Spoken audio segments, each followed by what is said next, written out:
to talk about bugging in. In the event of lockdowns, extended curfews, things like that, there's a lot of civil unrest going on right now. You never know when that's going to come to your doorstep, and you really, really need to be prepared to stay home. Like, you need to be prepared for the phone call that says, hey, the office is closed today. You know, you can work from home. But like, in the event you can't go to work, your kids can't go to school, you really need to be prepared to stay home. And during the 2020, 2021, people were not, even though we heard, you know, hey, get ready for this, there might be lockdowns, there might be this, there might be that. People weren't prepared to be at home with their kids. And like a lot of people, yeah, or their partners, and a lot of people, you know, were calling it like the vid 20 because they gained 20 pounds because all they ate were snacks and stuff. Everybody was so stressed out because everybody was so terrified they were going to get what was going around, you know, so they didn't go to the park. Well, because you couldn't go to the park, but you couldn't do anything. Mm-hmm. But what I'm talking about is not necessarily that to that extreme, because we learned a lot from that. What I'm talking about is like, be prepared if some stuff happens and law enforcement were to say, nobody on the roads, everybody stay inside for your own safety. What you need to have, again, we talked about this on a previous video about hurricane prep, you know, mm-hmm. storm season prep, but this is not necessarily right. Storm prep. Like, if you live in an area like we do, you really always have to be ready. But what I'm talking about is stuff to keep your kids from getting bored, or mm-hmm. yourself from getting bored, or your spouse, stuff for your pets. Stuff to keep you comfortable. Yeah, like the things that you want, right? So like, what I recommend is Costco, Sam's, Walmart. They all sell 5-gallon bins. They're storage bins with lids. Mm-hmm. The ones I just bought from Costco, I think might have red lids on them or yellow lids, but they're black. So light can't go through them, and you can put each person's stuff in there, right? So what I'm talking about is like Molly's blanket that she needs, her dolly, whatever it is that she likes. You put her stuff in there with her snacks, you know, some water to get through 3 days. Minimum. Each person, you know, make their bucket up for them. Like, mm-hmm. yeah, you can have like the family food in a couple of other bins, but like have each person's bin mm-hmm. with their name on it and their stuff that they like. Each kid with a flashlight or a little lantern with batteries or a USB type thing, solar charger, whatever. Give each kid that, you know, have extra stuff, toys and stuff like that for them. Circle the word, little coloring book, stuff like that. Whatever, depends on what age they are, right? Not just. I like a coloring book. Hey, so. I do too. I like a coloring book, and a circle the word or whatever. I like those too. But anything like that they can utilize in a small space. Each child, each family member should have a bin mm-hmm. with their name on it, maybe in their room, maybe in a storage room, wherever you keep it, right? Depends on the size of your home and what kind of space you have. Exactly. In the event of an emergency, you should have a space that is identified in advance that everybody goes to. You know, even if it's a cramped space, you should have that space, and you should be like, for example, you know, tornadoes, stuff like that. Like if you have a basement, yay for you. Florida has very few basements, mm-hmm. at least in this part of Florida, because we have water underground, like, you know, water's right there. Yeah. But like a bathroom or something like that where everybody knows, go to the bathroom, they know, grab whatever, their pillow, their blanket, whatever they need. If they have their little bin and they can grab that, Yeah. you know, it could double as a seat if you have smaller kids. You know, you can Yeah. line them up and throw the pillows on them and make little makeshift Or if beds you out have of pets them. and your kids are old enough to round up pets, they can round up pets. Like Exactly. something- Give everybody a everybody job. needs a job. Everybody needs a job, because the last thing you want as a grown up is to have to be running around, take care of everybody else and forget something. Right. But if you have kids and you give each one a job, they not only are they helping you, but They they're feel part occupied. as well. They're occupied and they're helping take something off your plate. And plus, like, if everybody knows, like, I gotta grab my backpack. Maybe it's a backpack of stuff that they have, you know, Right. because that, at least you're not carrying it. You could wear it on your back, you know. Yeah, you can just especially slip it for up. anybody who's smaller who maybe can't carry a backpack is a suitable alternative. Well, and that's what my niece did with the other niece, is she has a backpack. But now she keeps them in the area that she's identified as a safe space. Right. So she's already got stuff in that space because it's a space they don't use every day. And it's central to the home.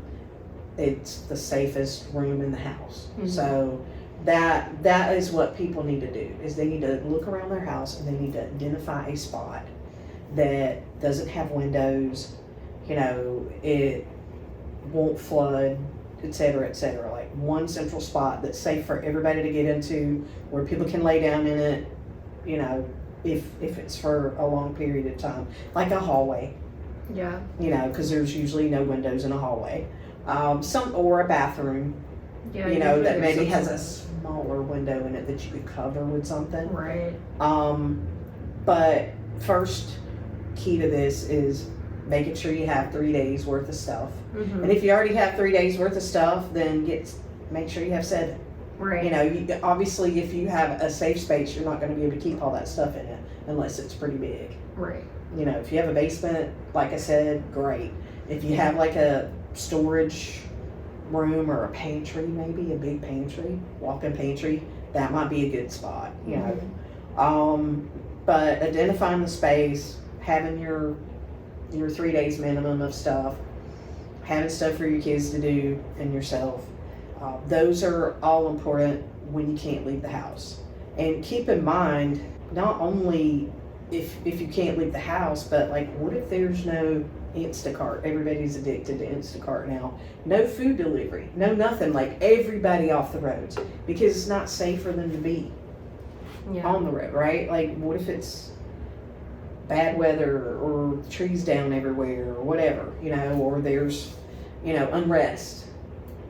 Then just because there's no unrest where you are, if the nearest store's 10 miles away and maybe there's unrest 10 miles away, you know, and the Instacart people can't go to the stores because the stores are closed for the safety of everybody, people that work there, you know, the people in town, everything. So that's why I keep saying 3 days of food and water. Yeah, and especially if you live anywhere that's in a more rural area, 5 to 7 days is really what you want to shoot for, because, like, for example, during Hurricane Michael, I was in an apartment and I didn't have power for 2 weeks, and that was rough. But granted, that different scenario than what we're talking about, but still, like, and I was in town when that happened, and now minimum we're usually out 5 to 7 days of power anytime something happens, because we're on the outskirts. Just because the local forecast does not say it's going to hit you directly does not mean that you shouldn't be prepared. Just because you watch mainstream media and you follow everything they say, and they say there's no violence going on outside, there's nothing, you know, that's going to affect you, it doesn't mean that 300-400 miles away, that warehouse that you get your stuff, that ships the stuff to the store you shop in, that what if that warehouse gets hit? What if all their trucks get disabled? Or any kind of grocery deliveries like Misfits, you still need that, you know, 3, preferably 5 to 7 days of supplies for yourself, your family, your pets.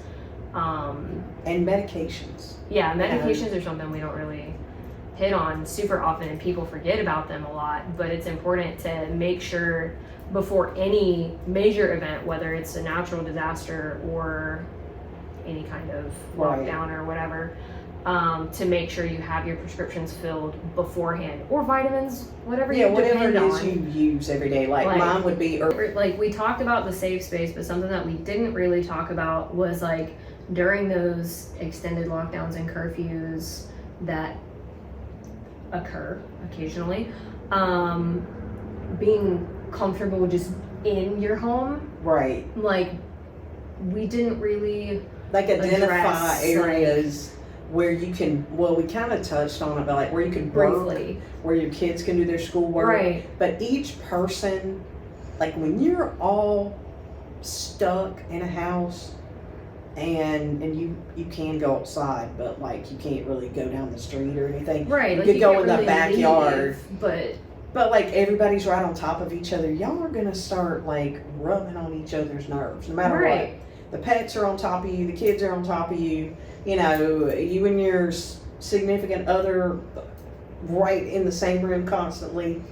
When one of them breathes, you're going to get like stressed out. It doesn't work for everybody to be all up on everybody all the time. So what you need to do is in advance, you need to identify areas like if I'm ever unable to go to work for some reason and I have to work from home, could I use this area right here and bring a chair, you know? Right. If you have like an outdoor patio or something like that, you know, you could do that. You could work from out there. Like if you needed privacy, if you had to, Zoom was a big thing, you know? Yeah. If you had to Zoom, could you Zoom from the swing set on the back porch, you know? Right. Yes, you could. You know, you could make it work. If your kids had to be homeschooled, could you maybe take a section of the dining table and have them work from there and maybe get one of those bins and pack? Of our rambling is that find a spot in your house that you can identify as a flex space or multiple flex spaces. Right. Like even if it's a garage, a TV table for your laptop, whatever it is that works, you know. It needs to be a space that at the drop of a hat, you know, we can work from here or we can do school from here. And the same thing with the safe space is a place that everybody knows, get in the whatever you want to name it, right? Like in some people's cases it's a closet. In some people's cases, like in my case, it's the bathroom because there are no windows in my bathroom or in my hallway. Yeah, mine would be a hallway. Yours is a hallway.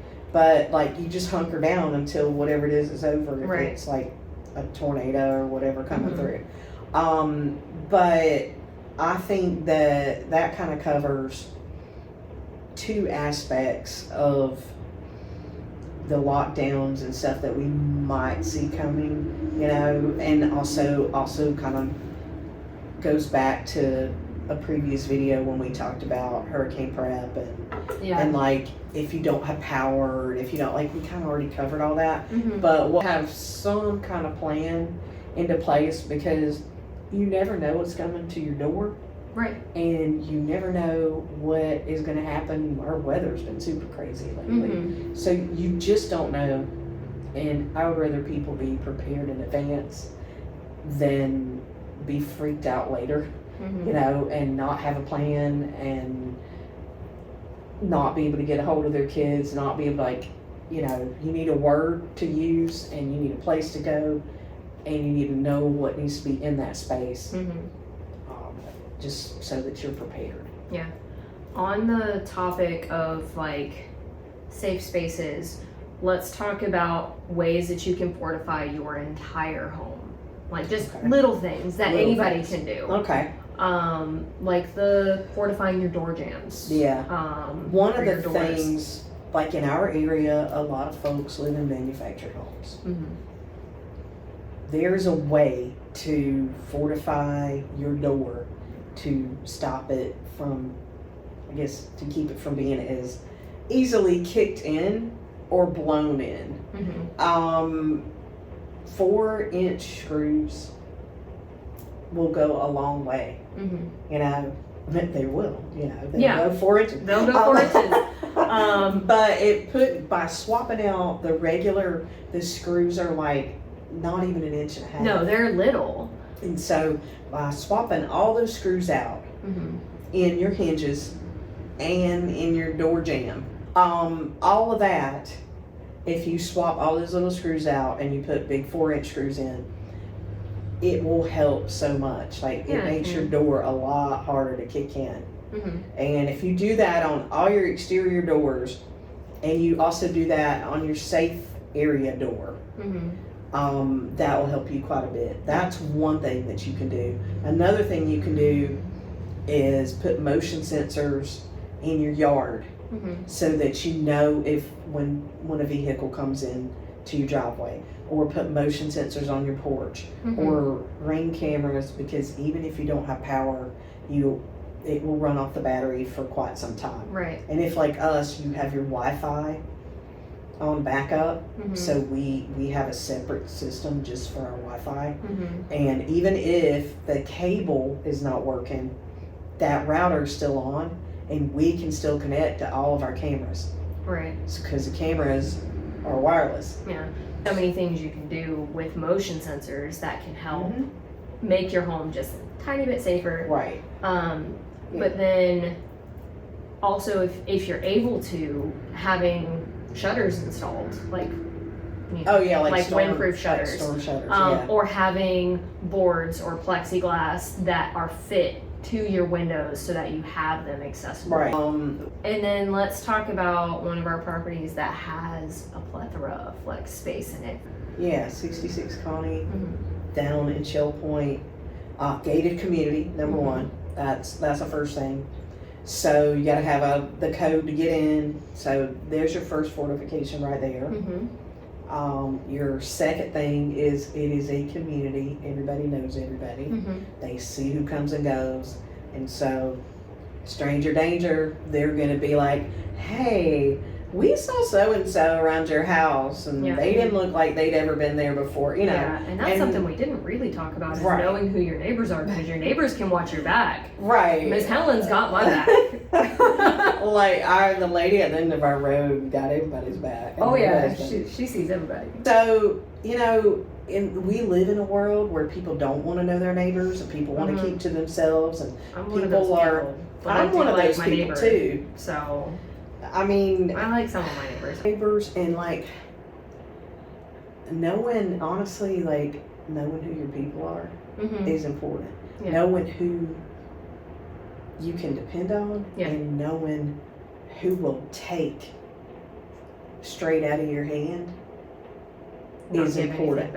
And like, it's important to know, like, when you do have 3 days of stuff prepped up, you don't go run around telling everybody that, you know. You don't tell everybody. If you have just enough stuff for you and your family, that's not something you want to broadcast. Well, and how do you turn anybody? Take it from you. Yeah, but how do you turn anybody away? It's hard. Like that's why I always say, if you're prepped up, get a little extra, so you can help somebody else. Right. You know, if you're able to. You know, don't take from what you have for your family, but if you have a little extra water or whatever, you know, snacks, and you know somebody else doesn't, then that's what I did. Is after Hurricane Michael, because we were talking about that earlier, I took all my preps to the town that got hit, because we had family over there. Right. And I met them over there. And I went to Walmart and bought extra tarps and tape and bungee cords and some extra food. Yeah. And we got some MREs that we took over there, because that family member was cutting people out of their driveways, you know, and helping clear their driveways and stuff and get debris off people's houses. Yep. So, there were a bunch of old people over there, and we were like, you could take one MRE and they can eat the MRE for 3 days. Right. Well, my brother was doing the same Yeah. thing. He was getting a hold of MREs, and he didn't need them for himself because he already had everything he needed. So he was taking water and Yeah. MREs, and he was checking on all my friends, Yeah. and he was going and cutting pathways to their homes and taking them food and water Yeah. and making sure that everybody was taken care of. And so sometimes, that 3 days of food and water, you might not need it. Don't throw it away. Somebody else might need it, and then you replenish your stuff. Right. But that one house that we were talking about is down on the water. So if you have a boat, you can go out on the water and fish and do things. But it's probably, 15 minutes from town. So you always have to be prepared to be there. And there are plenty of areas in that house for storage and for, there's a whole room that's like a addition, little, you could have it as a craft room, a hobby room, a safe room, whatever you wanted. And then there's a couple of rooms in the middle. There's one big closet that you could actually get in if you had to. Right. But that neighborhood, the house is under $350,000. And it's a vintage manufactured home that has been through many, many storms and is still there. And gated community, waterfront community, right down the street from the beach, old Florida, 100%. And I'd love to bug in a house like that for sure. Especially right on the water. Oh, right on the water. I mean, that would be amazing. I mean, obviously, in certain circumstances, not it's not amazing, but not a storm surge, maybe. If you're interested in that safe space evaluation checklist, that will be linked down below. You'll just fill out the little form, and you will receive a link right away to download that, so you can print it out. Cool. Sounds good. All right. So everybody be safe. Everybody get a plan. Have a family plan. Have a safe word. Have a safe space. And identify your flex spaces in your home in case you do get stuck at home. And hey, if you need a bigger home or you need a home with a flex space or a safe space, give me a call. We got you. We got you covered. And we'll see you when we see you. We'll see you when we see you.